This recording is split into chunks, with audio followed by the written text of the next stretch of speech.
Vielen Dank für die Einführung. Ja, ich bin Chefarzt einer Reha-Klinik und ich mache dies schon seit 8 Jahren jetzt und denke, dass ich auch einiges schon bewirken konnte. So thank you very much for the introduction. Yes, I am a medical director of a rehabilitation hospital, and I hope that I could have already a big impact in many patients' lives. Ich habe heute ein Thema ausgesucht, das sehr weit verbreitet ist, also eine Erkrankung, die sehr weit verbreitet ist und wo wir von der adventistischen Gesundheitsbotschaft auch einiges bewirken können und gerade in der Prävention auch mitarbeiten können. And I chose a topic which is very commonly known and where I think we as Adventists can still have a big impact. Das Thema heißt starke Knochen für ein gesundes Leben. So the topic is strong bones for a healthy life. Aktiv Osteoporose vorbeugen. How to prevent osteoporosis actively. Kurzer Überblick über das Thema. So we'll have a short overview. Erst die Einführung, dann werde ich etwas über den Knochenaufbau und Stoffwechsel erzählen. We will have an introduction. I will give a little bit an overview about the metabolism of the bone. Dann über das Krankheitsbild der Osteoporose und dann natürlich die Prävention, die Vorbeugung. Then we will talk about the disease itself of osteoporosis and how to prevent it. Zunächst zur Definition, was ist Osteoporose? Das kommt aus dem Griechischen, das Wort. Osteo heißt der Knochen und Poros ist das Loch. Das kennen wir Deutschen im Wort porös. So the definition of osteoporosis, it comes from osteo, which is Greek for bone, and poros, like porose, which is a hole. Auch wir Mediziner haben eine Definition, das ist ein Knochenschwund an Knochenmasse, also ein quantitativer Knochenschwund, der eben zu einem porösen, instabilen Knochen führt und der beim geringsten Anlass bricht. So macht sich bemerkbar. So we as medical doctors, we also have a definition, which is that the volume and the mass of the bone is reduced. It becomes more porous, and this leads to an unstable bone, which can break very easily. Osteoporose ist eine sehr häufige Erkrankung. In Deutschland ist jede 3. Frau und jeder 5. Mann davon betroffen.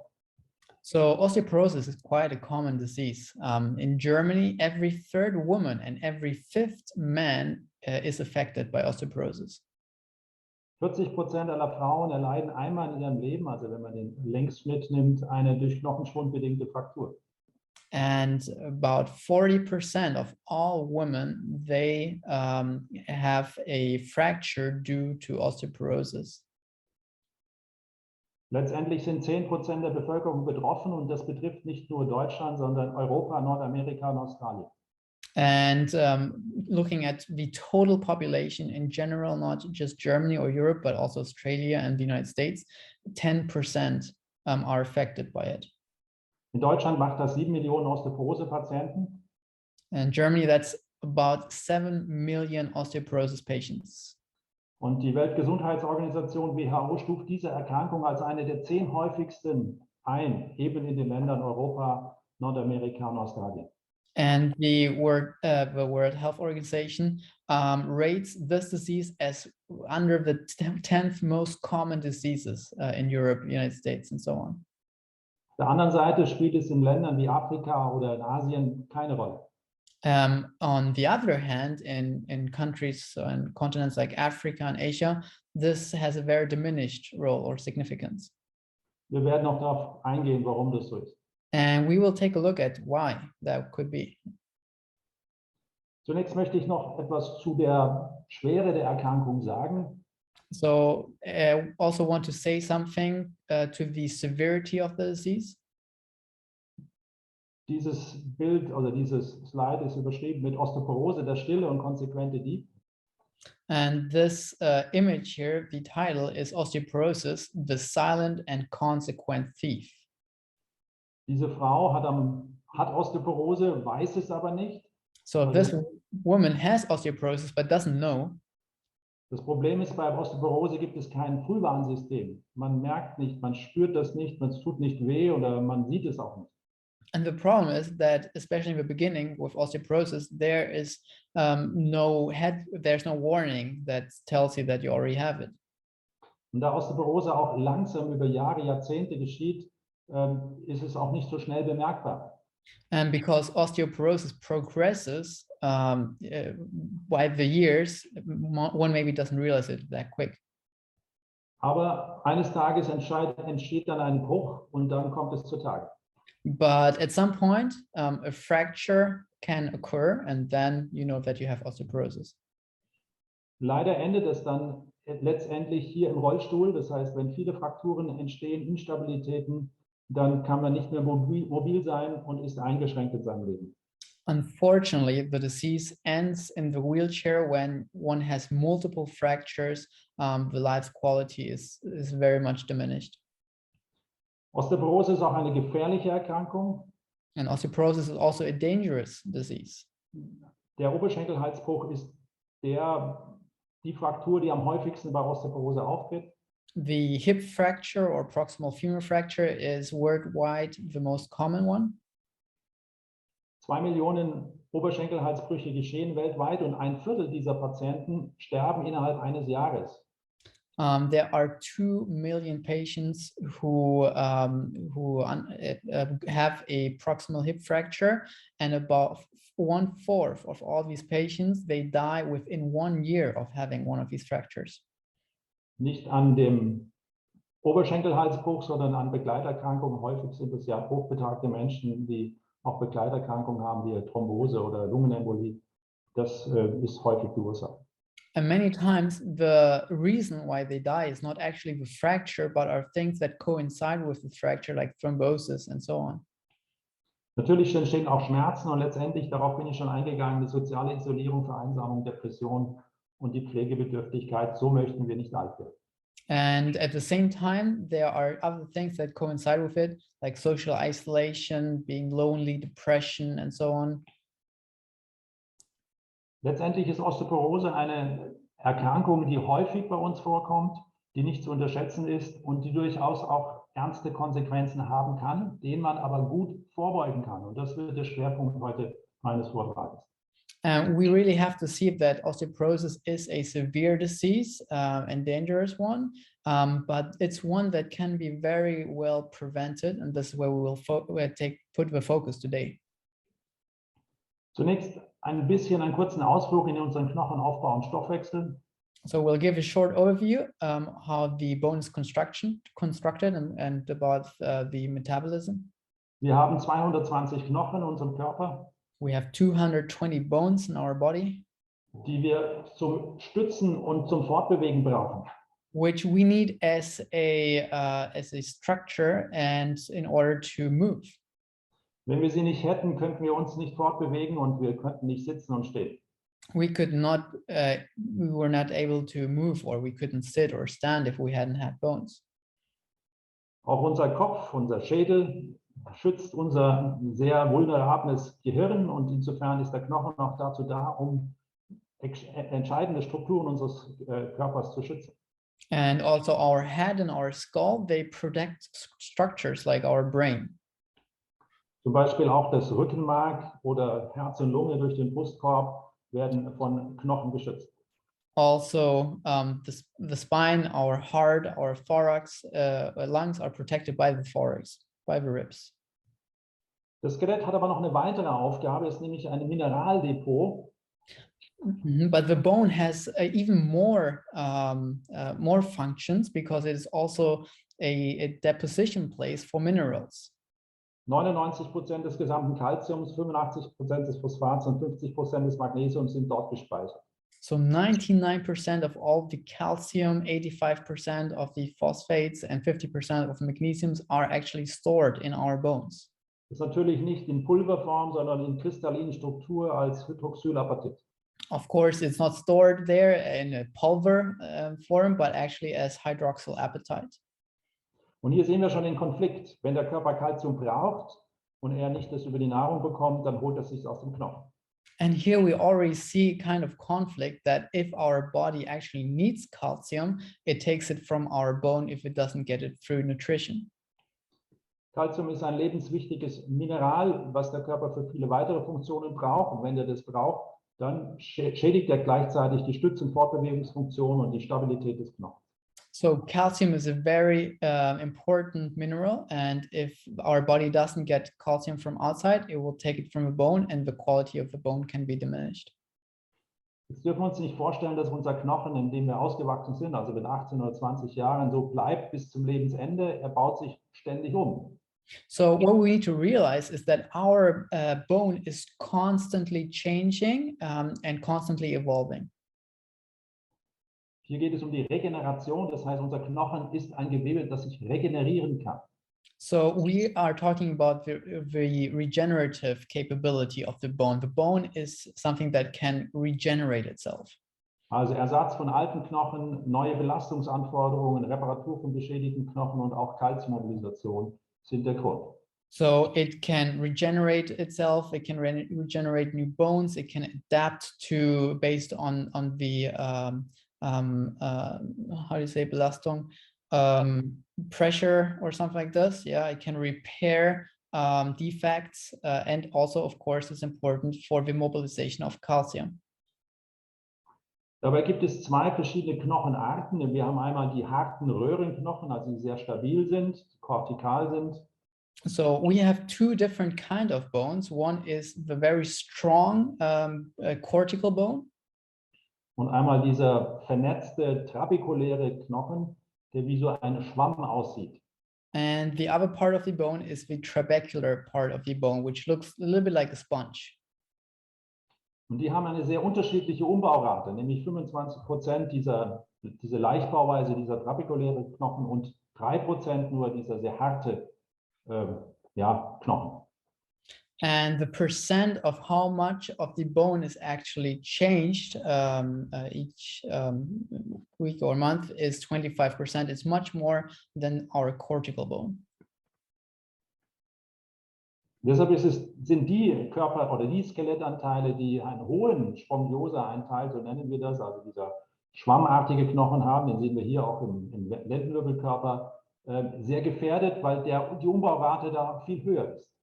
So this bone, which is part of the trabecular bone, which we call cancellous bone, is very much under threat to lose its structure and substance. So betrifft es die Lendenwirbelsäule, die Ferse, aber auch den Oberschenkelhals oder das Handgelenk. And this part of bone is especially found in our vertebral column, in our foot, but also in our proximal femur, in our hip. Deshalb ist bei einem normalen Sturz für eine Frau ab 50 Jahren das Risiko sehr hoch, an folgenden Stellen Frakturen zu bekommen. And that's why the risk of having a fracture in certain places is much more elevated in a woman who is older than 50 years. So der Oberschenkelhalsfraktur, also das hatte ich ja schon erwähnt, dass die sehr häufig ist, also 15%. So the proximal femur fracture is very common, can be 15%. Dann hier die Unterarmfraktur oder handgelenksnahen Frakturen mit 16%. And we also have the distal radial fractures with 16%. Aber die häufigsten sind die Wirbelfrakturen, vor allem in der Lendenwirbelsäule hier. And the most common ones are actually the bones of the vertebral column, especially in the lumbar region. Und das ist natürlich entscheidend, weil hier läuft das Rückenmark, das ist quasi die Stütze unseres Körpers. Wenn die bricht oder porös wird, dann ist das ja nicht gut. And of course, you know that inside of the vertebral column are all the nerves and the medulla. So if they break, it's not very good. Natürlich gibt es auch Rippenfrakturen, Schlüsselbein, Oberarm-Kopffrakturen oder Beckenfrakturen, die auch von der Osteoporose betroffen sind. Of course, there can also be rib fractures of the clavicle, of the humerus, and of the hip, which can also be affected. Wir Unfallchirurgen wissen dann schon, in 90% der Fälle bricht der Knochen an diesen Stellen und wir wissen dann schon, wie wir das versorgen sollen. So of course, as trauma surgeons, we already kind of know what kind of treatment options or therapies there are.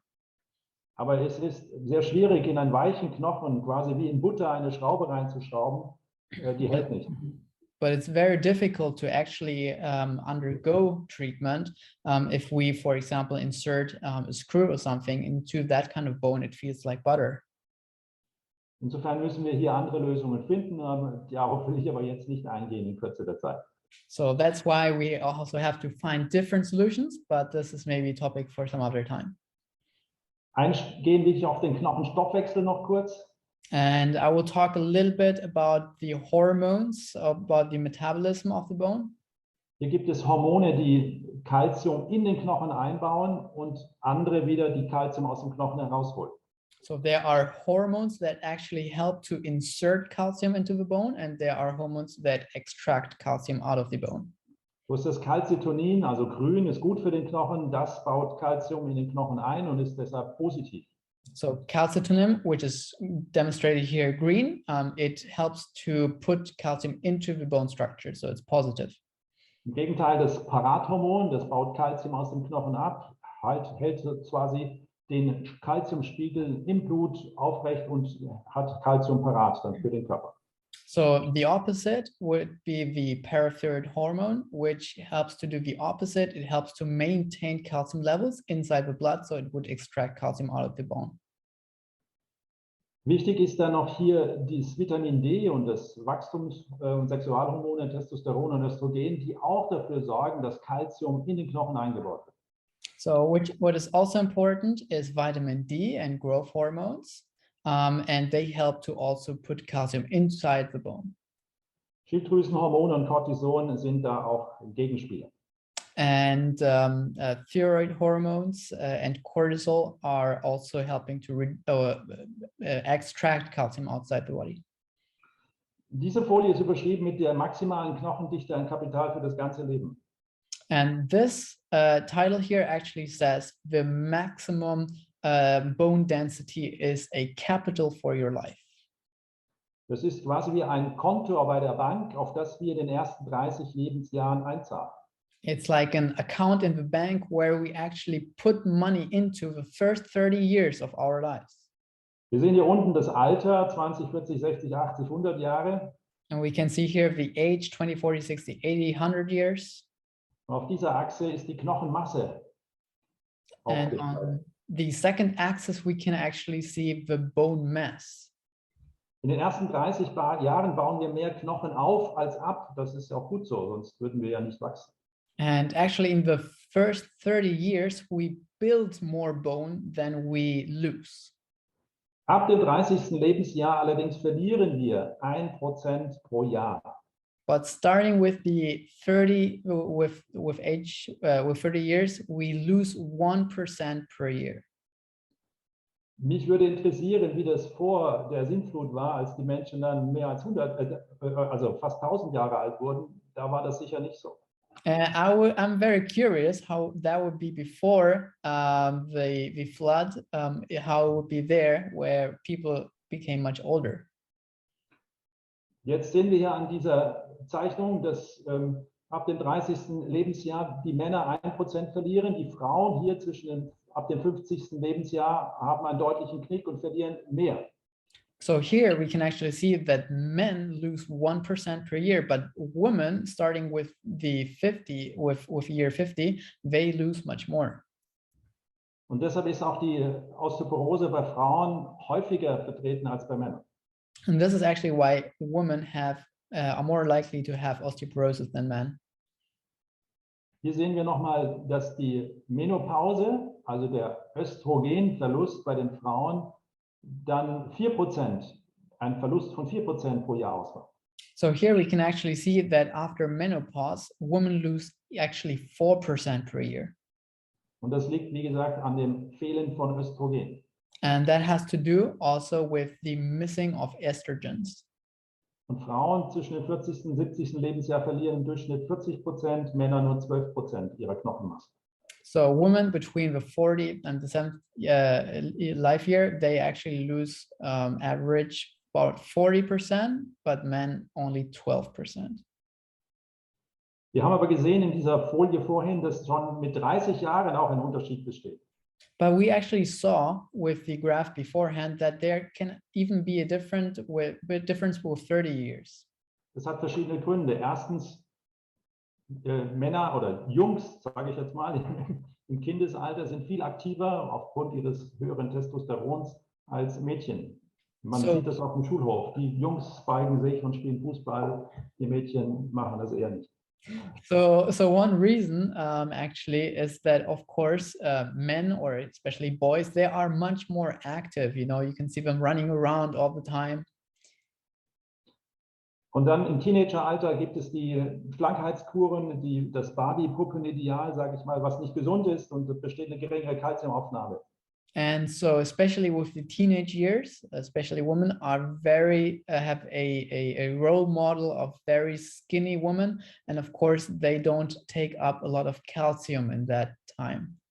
Und so gibt es eben einen geringeren Durchmesser der Röhrenknochen, und das ist auch von Gott so geschaffen, so angelegt, das Unterschied zwischen Mann und Frau. Also ein geringerer Durchmesser der Röhrenknochen, der Wirbelkörper, und eben eine geringere Spitzenknochenmasse der Frauen gegenüber den Männern.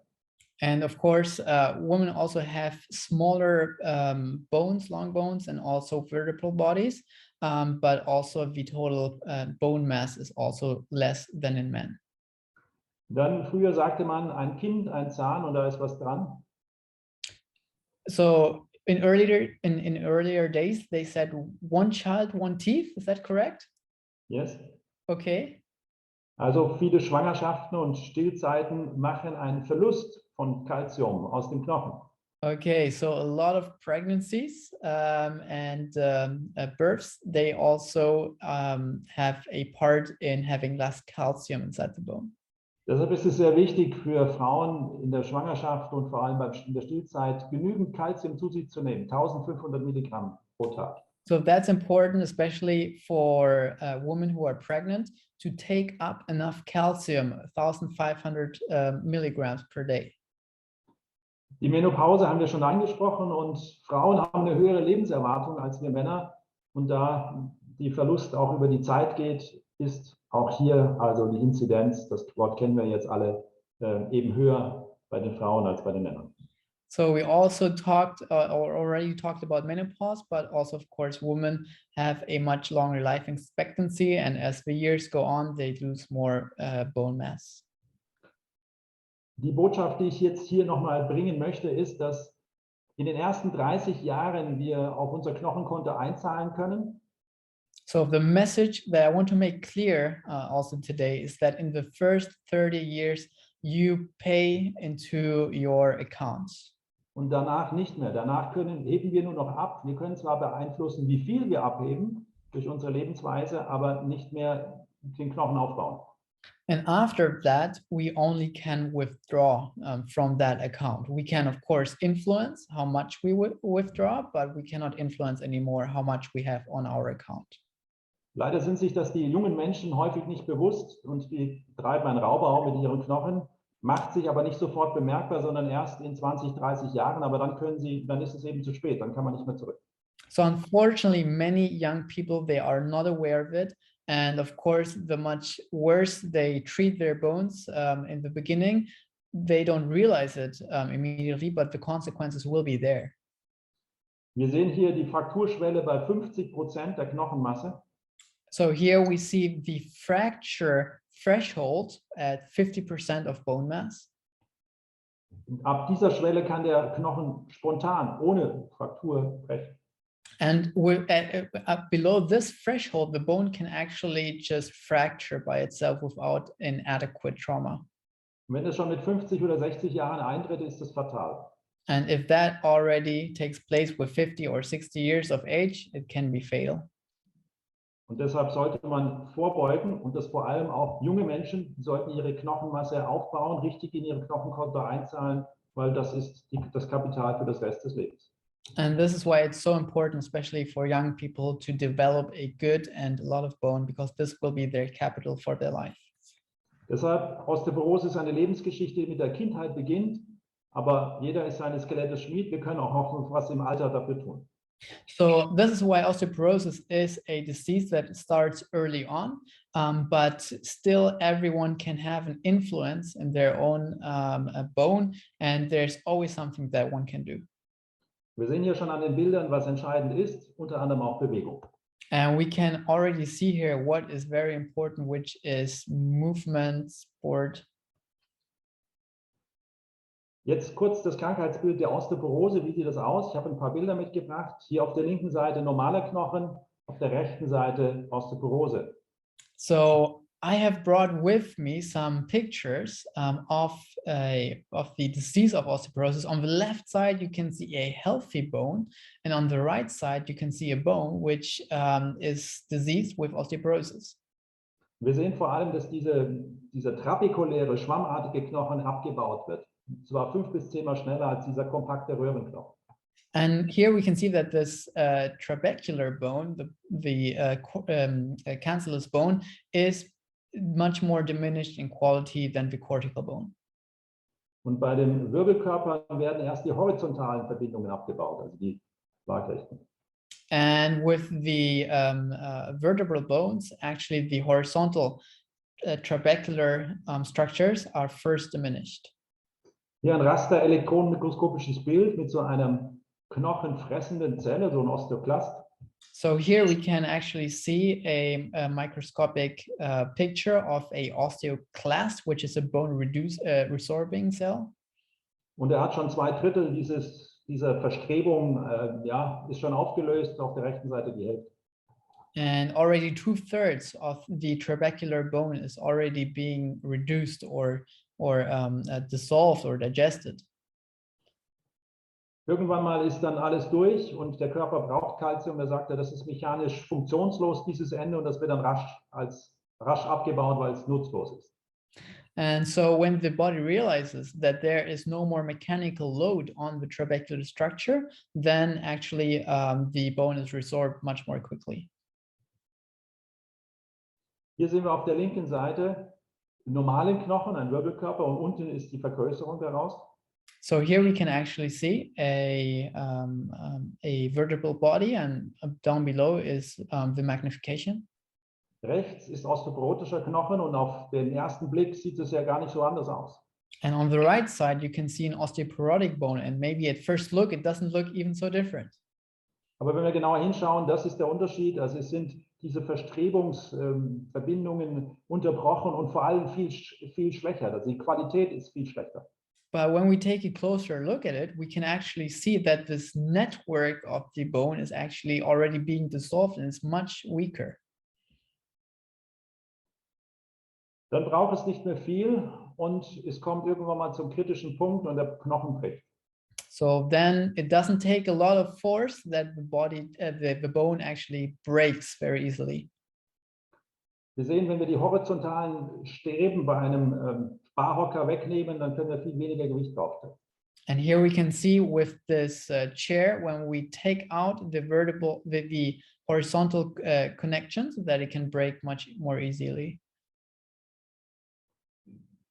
Ich habe ja am Anfang gesagt, dass Osteoporose kein Frühwarnsystem hat, aber die gute Nachricht ist, wir können die Knochendichte messen.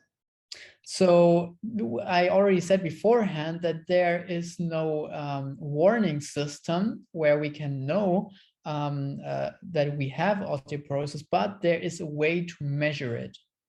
Und die Knochendichte ist für 60 bis 80% der Knochenstärke verantwortlich und die ist ja entscheidend für den Knochenbruch. And the bone density is for 60 to 80% responsible for the toughness of the bone. Und wir wissen auch den Zusammenhang zwischen Knochendichte und Frakturrisiko und können ihn bestimmen. Eine Abnahme von 10 bis 15% verdoppelt das Frakturrisiko. And we also know what the correlation between the bone density and the risk of have or fracture is, that for each 10 to 15% of loss, it doubles the risk for a fracture. In der Medizin werden 3 Methoden benutzt. Einmal die Doppelröntgenabsorptiometrie. So we have 3 different ways to measure it. One is the bone resorption or absorption density. Natürlich kann es auch ein CT, eine Computertomographie machen. So with a CT tomography, we can also measure the bone density. Benutzt wird auch noch Ultraschall, aber das ist sehr ungenau und wird nicht empfohlen. So there still might be in use ultrasound, but it is very inaccurate and it's not recommended to measure the bone density. Die Frage ist, wann sollte man so eine Knochendichte-Messung durchführen? The question is, when should one actually measure the bone density? Und es gibt Risikofaktoren für die Osteoporose. And there are risk factors for osteoporosis. Dann ist es sinnvoll, auch eine individuelle Bestimmung der Knochendichte durchzuführen, um sein Risiko zu kennen. And then it makes sense to measure the bone density to stratify the risk. Zum Beispiel, wenn schon Osteoporose in der Familie, also bei den Geschwistern oder bei den Eltern bekannt ist. For example, if there's already osteoporosis in the family. Bei Frauen über 65 zum Beispiel. Habe ich jetzt women who are above 65. Bei Frakturen, die ohne großen Sturz passiert sind nach dem 60. Lebensjahr, also ohne große Energie. With fractures which occurred without an adequate trauma, without a lot of energy. Bei Wirbelfrakturen, die zu 25% höhengemindert sind. Vertebral fractures which reduce the length or the height of the vertebral column. Wenn ich schon mehrere Wirbelfrakturen habe, brauche ich schon gar nicht mehr messen. So if I have already a lot of vertebral fractures, I don't even need to measure anymore. Wenn ich nicht gestürzt bin, dann ist es klar, dass es Osteoporose ist. If I did not fall and I have a vertebral fracture, basically one knows that it's osteoporosis. Schwangerschaften und Stillzeiten, das habe ich schon erwähnt. And we already talked about being, help me, pregnant and tending one's baby. Chronischer Bewegungsmangel. There is a reduction of movement. Oder häufige Stürze. Or if one falls a lot. Natürlich auch Untergewicht. Also being underweight. Und jetzt kommen wir Richtung Lebensstilfaktoren. Rauchen ist der höchste Einzelrisikofaktor. But we also have to talk about lifestyle factors, and smoking is the biggest lifestyle factor. 20 oder 15 bis 20 Zigaretten täglich erhöht das Risiko um das Vierfache. So 50 to 20 cigarettes a day increase the risk by fourfold. Alkoholismus dasselbe, Fehlernährung. Alcohol, having a bad diet. Dann früh einsetzende Menopause, also da geht es um Hormone. In menopause, which starts early. Medikamente, vor allem Cortison, auch inhalativ. So also medication, especially also cortisone, even if it's just through inhalation.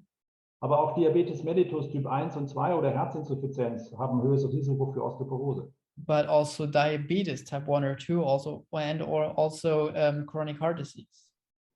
Auch rheumatologische Erkrankungen oder eine Magenteilresektion, da geht es vor allem um die Resorption von Calcium und Vitaminen. But also rheumatoid arthritis and also diseases with the stomach, which can also reduce the calcium intake. Und Epilepsie, da geht es wegen der Medikamenten darum, dass hier auch die Osteoporose erhöht ist. And also epilepsy, where you have to take medications that also increase the risk to have osteoporosis. Wenn man eine oder mehrere dieser Erkrankungen hat, dann sollte man eine Knochendichte-Messung durchführen lassen. So if you have one or more risk factors of these, then it makes sense to also undergo a bone density measurement. Die Behandlung der Osteoporose, klar, man gibt Schmerzmittel, es gibt auch Medikamente, die dem vorbeugen. And of course, to treat osteoporosis, of course, there can be pain medications, there can be medications to prevent osteoporosis. Natürlich wird man eine Fraktur operieren. Of course, if there's a fracture, one has to operate it. Und dem Haltungsverfall durch eine Rückenschulung vorbeugen oder durch Krankengymnastik mit Muskelkräftigung. But also to undergo a treatment for the back, to have a good back posture and to strengthen the muscles. Und natürlich auch die Sturzprophylaxe ist wichtig, damit man eben sich keine Knochenbrüche zuzieht. But also we want to prevent people from falling so that fractures cannot occur in the first place. Wichtig ist natürlich auch eine knochenbewusste Ernährung. And of course, which is also important, is to have a diet conscious of our bones. Und darauf will ich jetzt genauer eingehen. Wie kann ich Osteoporose vorbeugen? And this is what I want to talk about more in detail. How can I actually prevent osteoporosis? Wichtig ist, dass wir täglich 500 bis 1000 Milligramm Kalzium zu uns nehmen. So what is important is to have an uptake of 500 to 1000 milligrams of calcium daily. Studien haben gezeigt, dass es doch eine Obergrenze gibt von 1500 Milligramm am Tag. Studies actually have shown that there is a limit of 1500 milligrams per day. Früher hatte man gedacht, je mehr Kalzium, umso besser, also nehmen wir das in Tablettenform zu uns. So in earlier days, people thought the more calcium, the better. So let's take a lot of calcium. Aber das hat sich als nicht richtig erwiesen, denn mehr als 1500 Milligramm Kalzium lösen vermehrt Herzinfarkt und Schlaganfälle aus. So the problem is that when we have an uptake of more than 1500 milligrams of calcium per day, there's a higher risk for heart attack or brain infarction. Wir wissen noch nicht genau, warum das so ist, aber ein Grund könnte die Arteriosklerose sein, also Herz-Kranzgefäßverkalkung und natürlich auch Gehirngefäßverkalkung. So we don't completely understand yet why, but one reason could be blood vessel diseases like arteriosclerosis. Insofern wird empfohlen, laut der Leitlinie, eben die Kalziumzufuhr über die Nahrung zu machen, weil da nicht die Gefahr besteht, zu viel zu sich zu nehmen. And so, of course, the recommendation is to have an optimal calcium uptake with the diet, because there is no risk to have too much calcium then. Wo ist Kalzium drin? In frischem grünen Gemüse, in Obstgetreideprodukten, Mineralwässern. Das ist die beste Kalziumquelle, unser hartes Wasser und natürlich Fruchtsäfte. So where can you get your calcium from? Of course, from fresh fruits, from vegetables, from corn, mineral water, but also from fruit juice. Was natürlich immer wieder in der Werbung vorkommt, sind Milch- und Milchprodukte, wo der Kalziumgehalt sehr beworben wird. So of course, which we hear a lot is the calcium inside milk and milk products, which are introduced as having a lot of calcium. Deshalb möchte ich da ein bisschen kurz drauf eingehen. In der Tat enthält Milch viel Kalzium. And this is where I want to focus a little bit on. It's true that milk has a lot of calcium. Aber dieses Kalzium schwimmt da nicht so frei herum wie im Wasser, sondern ist in das Milcheiweiß gebunden. But the calcium inside the milk doesn't just swim around freely, but it's actually bound to proteins within the milk. Und in der Kuhmilch, die ja für die Kälber gedacht ist, ist 300% mehr Eiweiß und die doppelte Menge an, oder 300% mehr Casein und doppelte Menge an Eiweiß gegenüber der Muttermilch, die für die Säuglinge gedacht ist. And inside the cow milk, it actually has 300% more casein and twice as much as proteins as the mother milk. Und warum ist das so? Ein Kalb verdoppelt sein Gewicht in 47 Tagen, ein Kind tut das in 180 Tagen, also in der dreifachen Zeit. So what is one of these reasons is, of course, that a calf doubles its weight in 47 days, whereas a child doubles its weight in 180 days. Die Resorption beträgt also nur 30% von diesem vielen schönen Kalzium. So actually the resorption rate of all this calcium is only 30%. Ein pflanzliches Eiweiß hat ein bisschen höhere Resorptionsrate. And plant-based protein has a higher resorption rate. Jetzt besteht das Eiweiß aus Aminosäuren und Säuren müssen neutralisiert werden im Körper. So of course we know that proteins are made up of amino acids and these have to be neutralized in our body. Die tierischen Proteine erhalten viel schwefelhaltige Proteine, also Aminosäuren. And the animal-based proteins, they contain a lot of sulfur. Und das führt dazu, dass die Rückresorption von Kalzium über die Niere verhindert wird und dass wir mehr Kalzium über die Niere ausscheiden. Also das heißt, je mehr Milch wir trinken, desto mehr Kalzium verlieren wir über die Niere. And actually, because there's more sulfur in it, the body cannot retain as much calcium within our blood with the kidney. But actually, it means that if we take in a lot of animal-based proteins, we lose a lot of calcium. Soweit die Theorie. This is the theory. Aber wir haben ja die Epidemiologen und die schauen auf große Bevölkerungsgruppen und die gibt es ja. And we also have epidemiologists, and they focus on big groups and draw conclusions from them.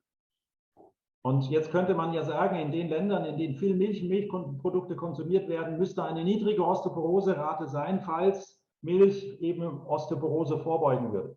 So in theory, that would mean that in countries where they have a higher uptake of animal and dairy products, we should see a lower rate of fractures and osteoporosis. Aber genau das Gegenteil ist der Fall. In den Ländern, in denen hohe Milchprodukte Konsum ist, also Nordamerika, Europa, Australien, besteht ein hohes Osteoporoserisiko. But it's interesting that we actually see the opposite, that in countries where there is a high dairy and animal product intake, we actually see a higher rate of osteoporosis. Interessant ist auch, dass zum Beispiel in Asien ein geringeres Risiko für Osteoporose besteht. What is also interesting is that in Asia, there's a lower risk for osteoporosis. Und die Japaner ein geringes Osteoporoserisiko haben. Da spielt Osteoporose als Erkrankung keine Rolle. And in Japan, they actually have a very low risk of osteoporosis, and so much that it doesn't even concern them. Obwohl sie eine höhere Lebenserwartung haben als wir in Deutschland. Even though the people there live longer, have a higher life expectancy than here in Germany.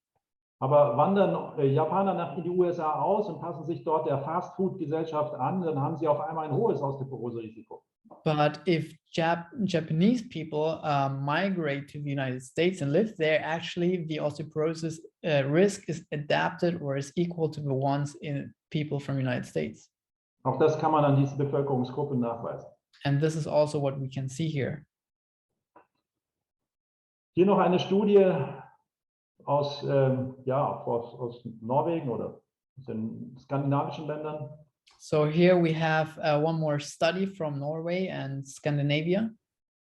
Dass Milch oder Milchkonsum zu einer höheren Sterblichkeit und Knochenfrakturrisiko führt. Is that milk and the uptake of milk actually leads to a higher risk to die? Frauen, die 3 Gläser Milch oder mehr am Tag tranken, hat ein 90% höheres Todesrisiko, ein 60% höheres Hüftbruchrisiko und ein 15% höheres Risiko bei Brüchen allgemein verglichen zu denen, die weniger als ein Glas tranken. So people who drank more than 3 cups of milk a day, they had a 90% higher chance to die, 60% higher chance of a proximal femur fracture, and 50% higher chance to have fractures in general than those who did not drink 3 cups of milk each day. Hier noch eine zweite Studie, wurde verzichtet auf Milch wegen einer Laktoseintoleranz. And this one is another study where they looked at people who did not take in dairy products because of a lactose intolerance. Und in dieser Bevölkerungsgruppe war das Risiko für Lungen-, Brust- und Ovarialkrebs deutlich geringer. And in this group, the risk for lung, breast, and ovarian cancer was much more reduced. Insofern scheint zu viel Milchprodukte eben nicht gesund zu sein. So we can draw the conclusion that a high uptake of dairy products is very likely not healthy. Wenn man Milchprodukte nimmt, um Kalzium zu sich zu nehmen, dann sollten es Hartkäsesorten sein, wie hier Parmesan oder Edamer. So if you want to use dairy products for your calcium uptake, it should be hard cheese. Aber es gibt Alternativen, nämlich Gemüse, grün-gelbes Gemüse, hier Grünkohl, Fenchel, Brokkoli, Porree, Blattspinat. Ich weiß jetzt nicht, wie das auf Englisch heißt. But there are also alternatives, which is mostly green vegetables. Let's keep it with that. Okay, natürlich Obst, Gemüse, hier Vollkornprodukte, Haselnüsse, Sesam. So of course, fruits, bread, nuts.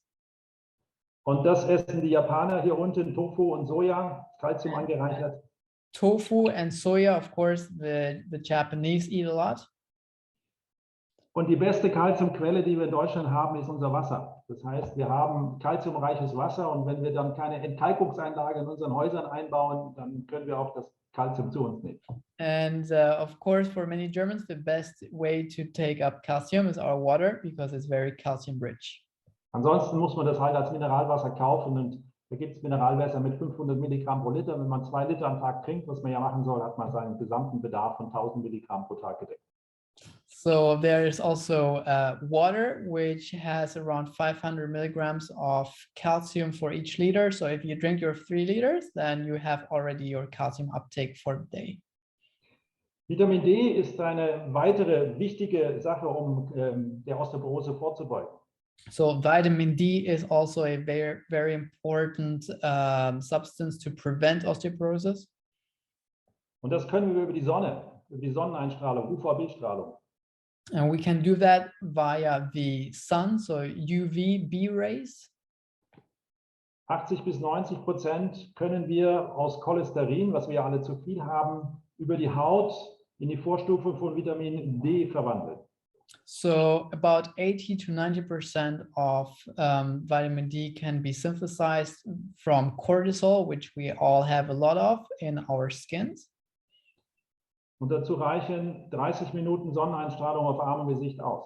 And actually 30 minutes of sun exposure each day for the face and the arms would actually be sufficient. Das Problem ist, dass wir hier in Deutschland, auch in Europa, in Nordamerika, in Australien in dem Winterhalbjahr keine UVB-Strahlung abbekommen. The problem is that in the winter months, especially in Germany, the Northern Hemisphere, especially in winter, we do not get enough exposure of ultraviolet B rays. Das heißt, zwischen Oktober und April haben wir keine Chance, Vitamin D zu bilden über die Haut. So that means that in the months between October and April, we have difficulties getting enough vitamin D. Das geht nur zwischen April und Oktober und auch nur zwischen 10 und 15 Uhr. So it would only be possible between April and October and only after the sun is high enough, yeah? Genau. Okay. 10 bis 15 Uhr. 10 to 15 o'clock. Und dann sitzen wir alle drin in unseren Räumen im Büro und arbeiten. And that's usually the time where we are all inside and we are all working in our offices and so on. Deshalb ist der Vitamin D-Mangel in Deutschland bei 70% der Bevölkerung liegend. And so this is actually why we have a vitamin D deficiency of around 70% of the population. Das Vitamin D wird dann über die Leber und die Nieren das Vitamin D3 verwandelt. Das baut Calcium in die Niere ein. So the vitamin D then is activated in our liver and kidneys, and this actually then introduces the calcium into the bone. Also, das ist sehr wichtig. Vitamin D hat aber noch eine andere Wirkung, nämlich moduliert die Immunantwort, wirkt gegen Autoimmunerkrankungen. So this is very important, but vitamin D also has another function, which is that it modulates the immune response. Wirkt gegen Infektionserkrankungen, Tuberkulose und Ateminfekte. It's against autoimmune diseases, but also diseases like tuberculosis and airway infections. Ist auch protektiv gegen Dickdarmkrebs zum Beispiel.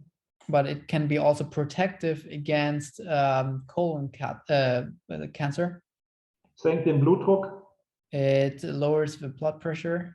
Und senkt auch das Sturzrisiko, indem es die Muskelfunktion stärkt.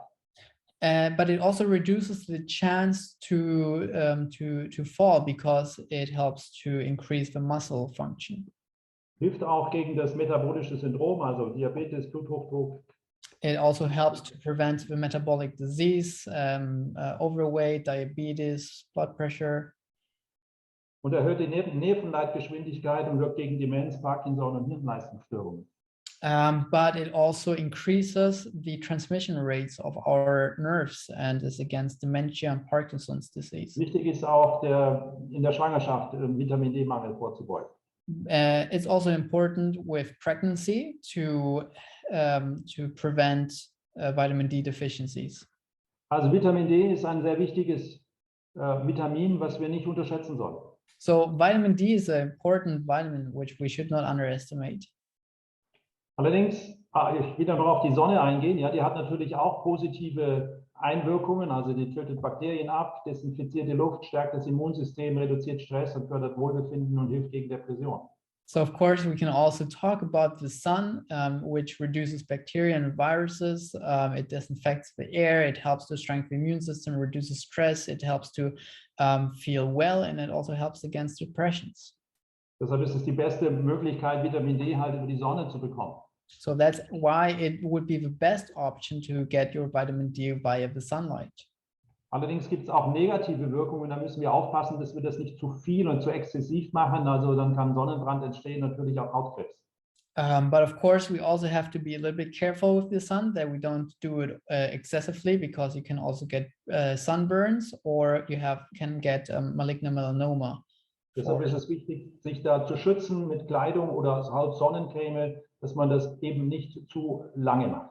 Maximal 50 Sonnenbäder pro Jahr. Okay, so that's why it's important also to protect yourself and don't get more than 50 sun baths per year. Wichtig ist auch noch, Vitamin D über die Nahrung zu sich zu nehmen.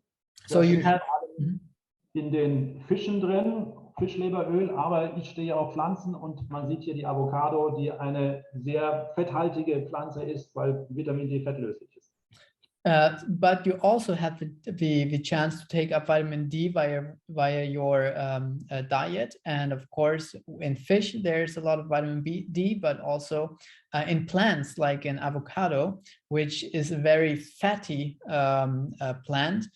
It stores a lot of vitamin D. Insofern ist das eine gute Alternative. Which could be a very good alternative. Gerade im Winter. Especially in winter months. Natürlich sind auch andere Vitamine wichtig, Vitamin A, Vitamin K, K2 insbesondere und auch Vitamin B12 und Folsäure. But of course, there are also different vitamins which are important, like vitamin C, vitamin A, vitamin K2, and also vitamin B12 and folic acid. Jetzt der dritte Punkt ist Bewegung. And the third point is movement and activity. Und leider ist es so, dass wir uns viel zu selten bewegen. Wir können ja inzwischen alles über das Internet bestellen und müssen das unser Haus gar nicht mehr verlassen, um zu überleben. So the problem is nowadays that we are not as active as we should be. We can order everything to our doors. We don't need to even get out.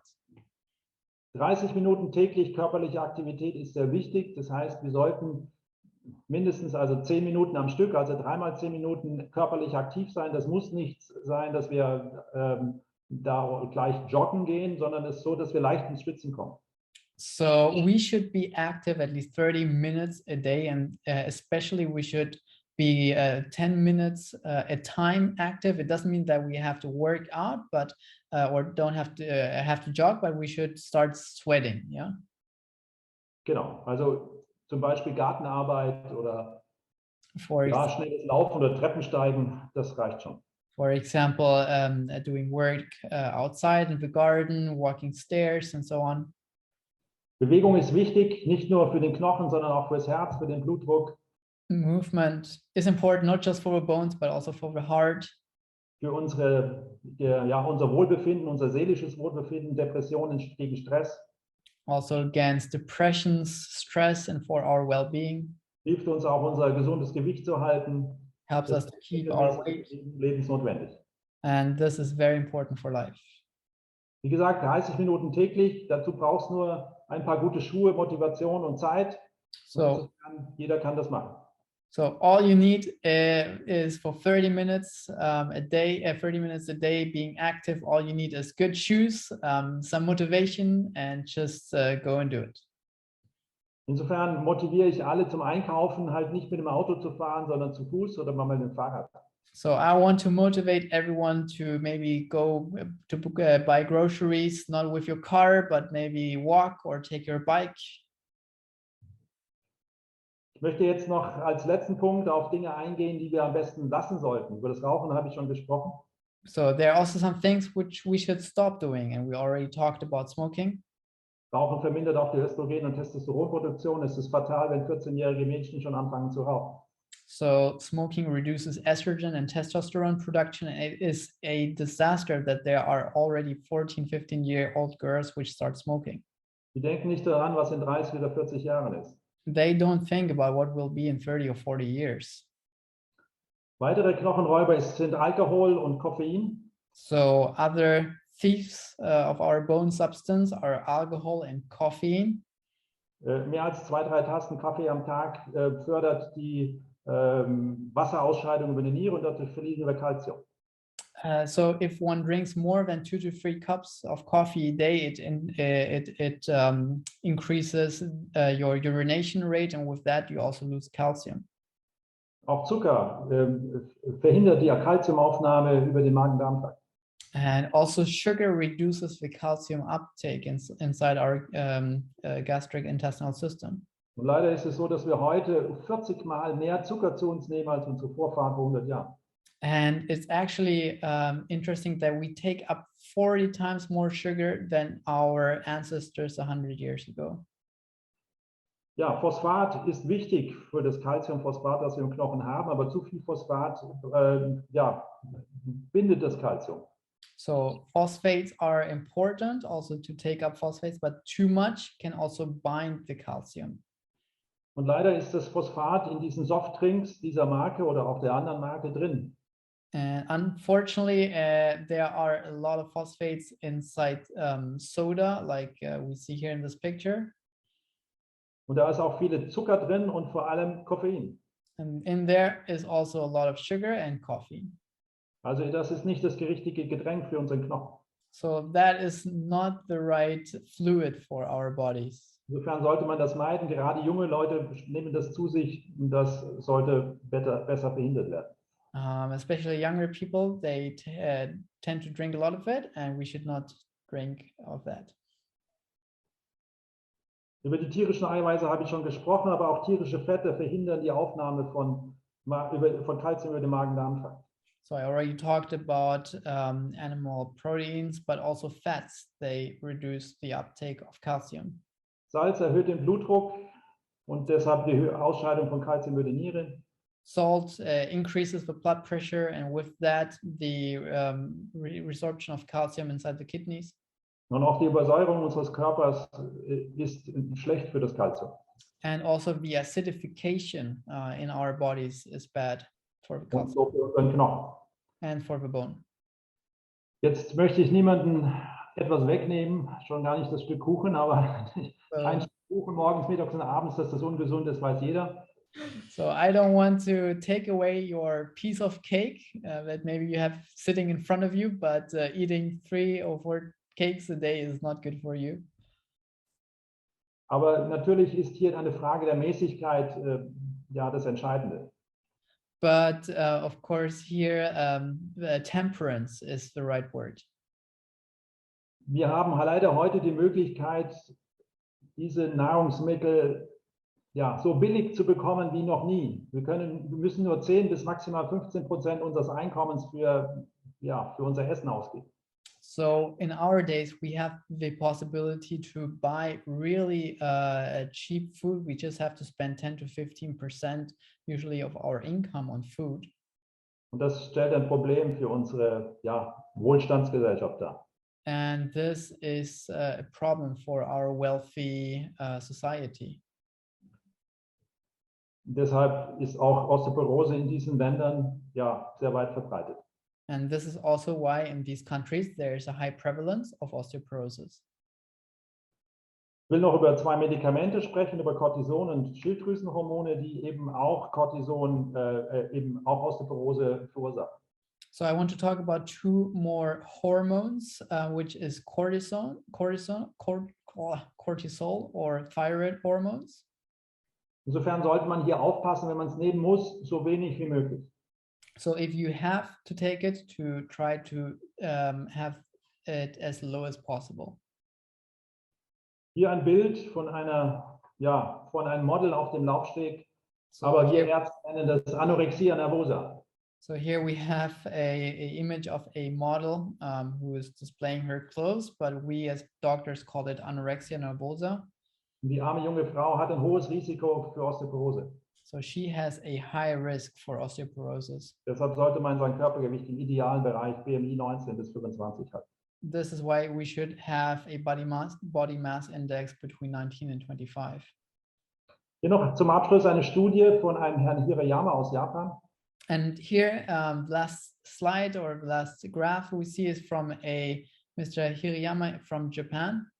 Der untersucht hat, und zwar eine sehr valide Studie für 250.000 Menschen. And he did a pretty big study on 250,000 people.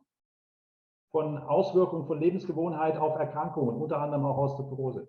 What is the effect of lifestyle habits on diseases such as osteoporosis? Und hier sehen wir, das habe ich schon erwähnt, Zigarettenrauch auf der linken Seite, 15 Zigaretten und mehr von 1 auf 3,8-fach. So here we can see that smoking 15 cigarettes or more a day has almost 3 to 4-fold increase of the disease.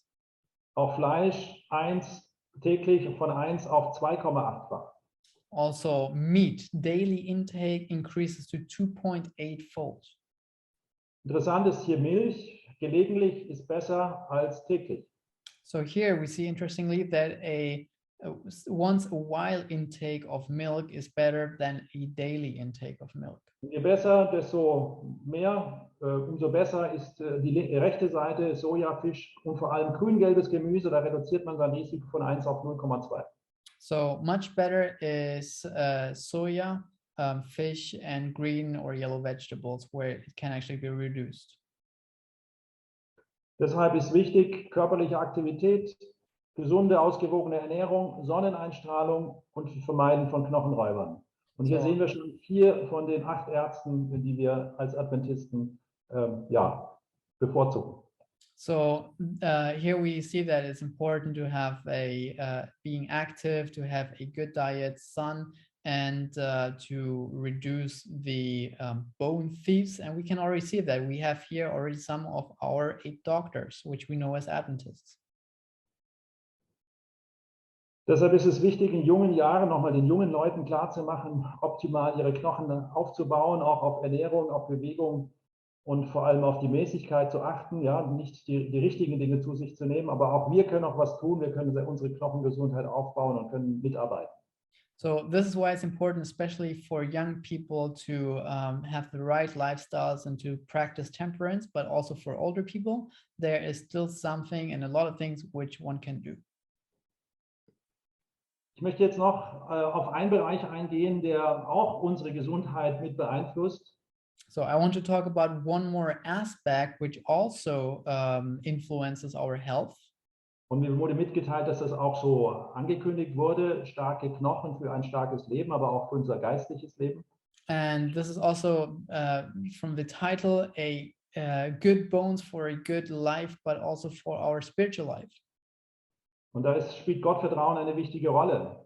And this is why we need trust in God.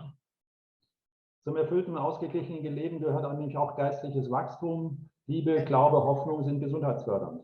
And together, actually, with a good and balanced life is also a good and spiritual growth, which is that love, hope, and faith are supporting health. Wir brauchen Lebenssinn und Freundschaften, um geistlich gesund zu sein und täglich Gemeinschaft mit Gott, um eben diese geistliche Nahrung zu haben. We need a sense in life and friendships also to be spiritually well. Studien zeigen, dass auch Menschen, die diese geistliche Verbindung haben, schneller genesen und vor allem auch länger leben. And studies actually show that people who have the spiritual connection, they tend to heal faster and to live longer. Aber ich möchte noch auf einen anderen Aspekt eingehen, nämlich auf einen Typus von Osteoporoseprävention für unser Glaubensleben. But there's one more aspect which I want to talk about, which I think is a typus, a type for our spiritual life. Wir haben ja gesehen, dass Ernährung wichtig ist, auch gerade für unsere Knochen. I mean, we saw that the diet is important also for our bones. Und unsere Knochen sind wesentlich für uns stabil und aktiv in unserem Leben zu halten. And bones are important to give us stability and structure and to help us to be active in our life. Und hier gibt es durchaus die Parallele auch für unser Glaubensleben, dass wir eine geistliche Ernährung brauchen, um eben stabil und fest in unserem geistlichen Leben zu stehen. And there's one parallel also that we need to have also spiritual intake and uptake to be healthy in that sense. Und das ist natürlich das Wort Gottes. And this, of course, is the word of God. Dann die Sonne. Wir brauchen die Sonne, um eben Vitamin D zu bilden.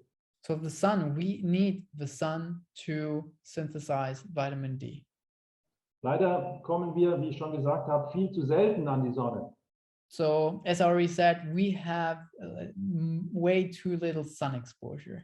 Und dann ist es halt die Frage, wovon lasse ich mich bestrahlen, eben von den Medien, von dem Fernseher oder von dem Computer, vor dem ich dann sitze, und da bekomme ich kein Vitamin D. And so the question, of course, is what do we expose ourselves? Do we expose ourselves of the things of internet, media, and so on? Und da ist halt die Frage, wie ist es mit meinem geistlichen Leben? Werde ich da auch, oder von was lasse ich mich bestrahlen und beeinflussen, und wie ist mein Medienkonsum? Sollte ich nicht doch lieber an die Sonne gehen und weniger Medienkonsum machen? And so the question is also, how should we expose ourselves? Should we be inside in front of our display social media, or maybe should we go outside and be exposed with sun? Der dritte Punkt war Bewegung. The third point is movement. Bewegung ist Leben. Movement means life. Und hier ist es auch die Parallele, bin ich geistig und auch geistlich aktiv oder eher träge? Und das betrifft genauso mein körperliches wie auch mein geistliches Leben. And of course, the question that we can ask ourselves is also, am I spiritually daily also active, or am I more lazy? Und der letzte Punkt, Vermeidung von Knochenräubern. And the last point, to avoid bone robbing thieves. Die Parallele wäre hierzu, was kann meine Beziehung zu Jesus stören? Was sind Glaubensräuber? And ja. we should ask ourselves, are there things that could interfere in our relationship with our Savior? What could be robbers of that? Und hier ist das Gleichnis Jesu vom Seemann in Matthäus 13 ja, sehr interessant. And you know, of course, this parable of the sower in Matthew 13, which is very interesting. Wo der Seemann den Samen an verschiedene Untergründe streut. Where the sower sows the seed and it falls onto different grounds. Und wenn es halt auf harten Boden streut, geht es nicht auf. Wenn es auf steinigen Boden stößt, geht es zwar auf, aber hält nicht lange, und unter die Dornen und Disteln erdrücken es dann die Sorgen und die Nöte unseres Lebens. And you know that it falls on hard ground where it doesn't even spring up. It falls on a stone where it springs up but dies immediately, or it can fall even under the thorns where it can be suffocated. Deshalb ist es auch sehr wichtig, diese Glaubensräuber zu vermeiden, nämlich die Sorgen und Nöte unseres Lebens, und auf Gott zu vertrauen. So we should also pay attention to avoid these thieves, which can be worries, anxieties, and to put our hope and trust on God and to be strengthened through that. Das ist gerade in diesen Zeiten, in der wir leben, sehr wichtig. And especially in times like these in which we live in. Ja, es hat leider etwas länger gedauert, Alex. So it was a little bit longer. Okay. This is not a problem. It was very good. Okay, hier habe ich noch eine Buchempfehlung, falls noch jemand was nachlesen will, aber geht halt in wissenschaftliche Richtung, aber ist sehr interessant, und vor allem auch zeigt es diese Prävention sehr gut. So I have one more book recommendation. Of course, it's more a scientific book, but it very much and very well shows also this problem and gives good recommendations. Aber es ist für Patienten geschrieben, insofern schon gut verständlich. So this is written for patients, so it's very easily understandable. Ja, soweit meine Präsentation. So far, this was my presentation. Achim, vielen Dank.